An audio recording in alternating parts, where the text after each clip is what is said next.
Advance.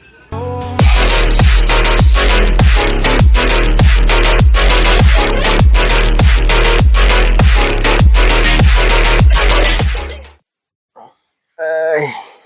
Hi guys, kagigising ko alam pala. At dahil February na, nalalapit na ang Valentine's Day. Let's go. May nagpadala sa atin ng charan! Angas. Galing nga pala to sa G-Scraps. Yan. So, dalawa to. Hindi ko pa alam kung saan yung bibigay ko dito. Siyempre, isa lang muna. Okay guys, sa tingin nyo mas maganda ibigay. Crochet at patchwork ata ang tawag dito guys. Yan. Astig, no? Akas ng pagkakagawa.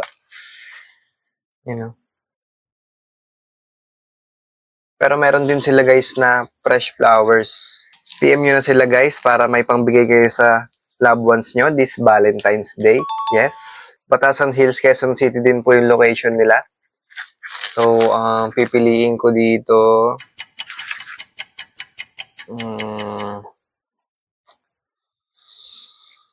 Ito na lang muna. Yan. Ito po yung ating ibibigay. So, samahan nyo ako sa video na to kung paano natin ito mabibigay dahil aalis din naman kami ngayon. So, tara.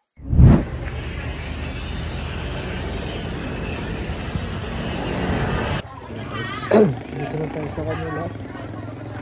Ba't ganda yung boses ko? Nagkasya naman.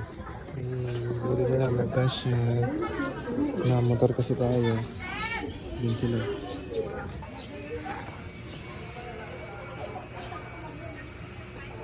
Tok tok. Bea.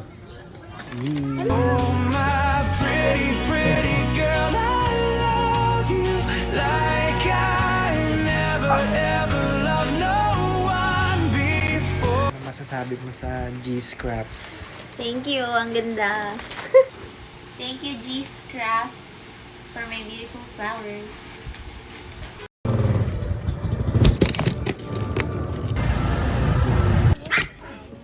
Flowers. Advance.